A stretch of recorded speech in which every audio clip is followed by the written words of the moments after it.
ከጎንሽ መሆናለሁ። ልጅቷን በደንብ አግዛታለሁ። ካንቺ ጋር አድርገው እዩ ከነልጇ እኛ ቤት ትኖራለች። ከማን ጋር? ከኛ ጋር።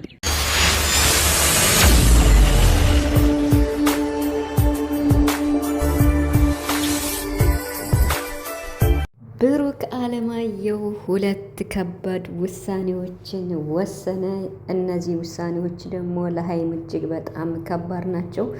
በውሳኔው ደግሞ ከውሳኔዎቹ በሁለተኛው ውሳኔ እዩ ተስማምታ ደስታዋ ወደር የለውም። እንግዲህ ደስ ብሏት ውሳኔውን ተቀብላለች እዩ ማለት ነው። እና ሀይሚ ደግሞ ያልጠበቀችው ነገር ነው የገጠማት። ብሩክ ደግሞ ምን እየሆነ እንደሆነ ለሁላችንም ጥያቄ ምልክት ነው። እውነት ለመናገር ወዴት እየሄደ ነው?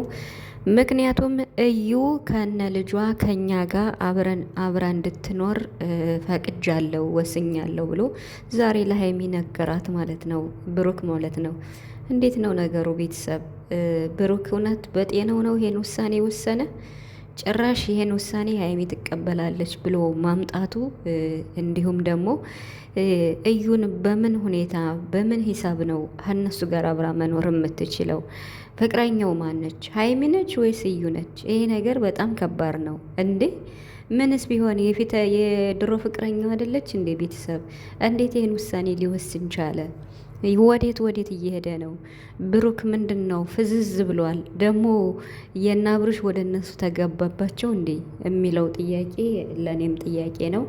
ሰላም ቤተሰብ አለን፣ እንዴት ናችሁ? እግዚአብሔር ይመስገን። ሰላማችሁ ብዛ በያላችሁበት እያልኩኝ እንግዲህ ትናንትናም ብያችሁ ነበረ ብሩክ እና እዩ አብረው ለመኖር እንግዲህ ብሩክ ሊወስን ነው ብያችሁ ነበር። እንደወሰነ ነው ትናንትና ያወራሁት። ይሄው እውነት ሆነ ማለት ነው። በቃ ምንም ጥያቄ የለው። እንግዲህ እዩ ደግሞ በጣም ደስ ብሏት በጣም ማለት ነው።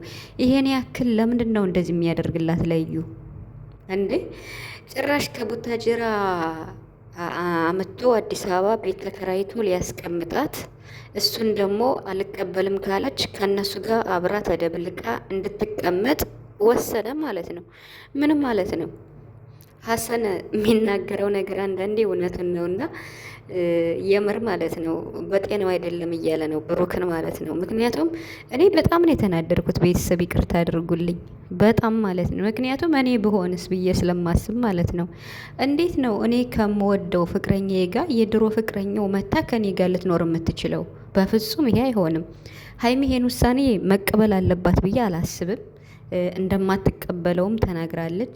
ውሳኔህን ቀይር እንጂ ይሄን ውሳኔ አልቀበልም ብላለች። ይሄን ውሳኔ ካልተቀበለች ደግሞ ብሩክ ደግሞ እንግዲህ እዩ መታ ትገባለች። ብሩክና እዩ አብረው ይኖራሉ። ሀይሚ ከቤት ትወጣለች ማለት ነው። መቼም ሀይሚ ተስማምታ ወይም የፈለገ ነገር ብሩክንም ብታፈቅረውም ከእዩ ጋር ትኖራለች ብዬ እኔ አላስብም።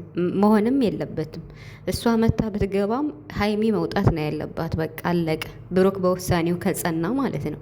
ምክንያቱም በየትኛውም ሁኔታ በየትኛውም ሂሳብ ሌላ ዘመድ ብትሆን እንኳን ወይም ሌላ ሰው ብትሆን ኦኬ፣ የድሮ ፍቅረኛው እንዴት ነው ከእነሱ ጋር ተደብልቃ የምትኖረው? ምን ለመሆን? የሀይሚን ህይወት ሲኦል ለመክተት ነው ወይስ እንዴት ነው? በቪዲዮ እንኳን እንደዚህ ቁም ስቅሏን እያሳየቻት ነው። እስኪ ሀይሚን አርጋ የምትናገራት በቃ ሀሰን ነው እንዲሁም ምላሷን የያዘው ማለት ነው። የምር እንዳትናገር ምላሷን የያዘው ሀሰን ነው። እንዲሁም በቃ አፋፏን እያለ ማለት ነው። እንዴት ነው የሚያረግሽ እያለ ማለት ነው። እና ሀሰን ባይኖርማ የዩን ምላስ ማንም አይችለውም። ስለዚህ ሀሰንም ከሀይሚ ጎን በመሆኑ ደስ ብሎናል። የመሬን ማለት ነው። ቢያንስ እንኳን በቃ በንግግር አናደዳቸው፣ ምንም አላቸውም። ነገሩ ተባባሰም እዩን ዝም እንድትል ያደርጋታል ማለት ነው። ስለዚህ እዩና ብሩክ አብረው ኖሩ። ሀይሚ ከቤት ወጣሽ ነው እንጂ ሌላ ምን ይባላል? አሁን ይሄ እንዴ ከኔ ጎን መሆን አለብሽ፣ ከኔ ጎን እንድትሆኝ ነው። እሺ አሁን ከኔ ጎን አትሆኝም ወይም ትሆኛለሽ እያለ ነው ብሩክ ማለት ነው። እና እንዴ አሁን ማን ነው እንዲሁ አይኑን የጨፈነ ሰው ራሱ ይፈርደዋል ይሄን ማለት ነው። አይኑን ጨፍኖ እንኳን ሰው ይፈርዳል፣ እንኳን እያየ ማለት ነው። እንዴት ነው ይሄንን ሀሳብ ሀይሚ የምትቀበል? ይሄን ሀሳብ ሀይሚ ተቀበለች ማለት በራሷ ላይ ፈረደች ማለት ነው። ሀይሚ በፍጹም ይሄን ነገር መቀበል የለባትም። ብሩክ ደግሞ ውሳኔ ይሄ ነው ብሏል፣ አልቀይርም ብሏል። እዩ ደግሞ አዲስ አበባን ቤት ብትከራይልኝ አልፈልግም ብላለች። እኔ የምኖረው ከብሩክ አለማየሁ ጋር ብቻና ብቻ ነው ብላለች። ለልጄ የምትለው ውሸት ለልጇ ሳይሆን ለራሷ ነው መከራውን እያየች ያለችው። ብቻ ግን ቤተሰብ ቪዲዮ ምንም ይሁን ምን በቃ በጣም ነው ያናደደኝ ማለት ነው። ልንገራችሁ የምሬን ማለት ነው። ጭራሽ አብራ ትኖር ማለቱ ሲወራ ራሱ ይቀፋል ማለት ነው። የምሬን ሲወራ ራሱ ይቀፋል። እኛ ጋር አብራ ትኖር ከልጇ ጋር ለልጅ ስል ማድረገውን አደርጋለሁ፣ ማድረግ ያለብኝን አደርጋለሁ። እንዴ አሁን ታዲያ ልጅ እንኳን ብትኖር ማለት ነው ልጅህ እንኳን አሁን በቃ ልጅ ናት ብሎ ስላለ ልጁ ናትን ብለን ቪዲዮ እንስራ ምን ይደረጋል? በፊት አያደርገውም ብለን ነበር፣ እሱ ነገር ተሻረ። ልጁ እንኳን ብትሆን መርዳት ያለበትን ነገር በሩቅ ቤት ተከራይታ መርዳት ያለበትን ነገር መርዳት ነው እንጂ ያለበት እንዴት ነው ከሀይሚ ጋር መጥቶ የሚያስቀምጣት? ማነች ፍቅረኛው?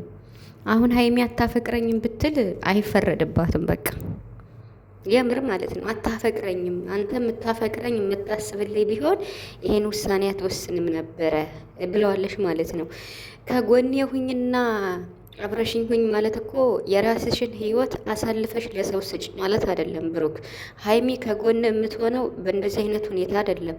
ያ ማለት ራሷን እያጣች ያንተን ፍቅረኛ ያንተን ፍቅር አታም ራሷንም ማጣት የለባትም ከምንም በላይ ማለት ነው። ምክንያቱም እዩ ምላሷ ረጅም ነው።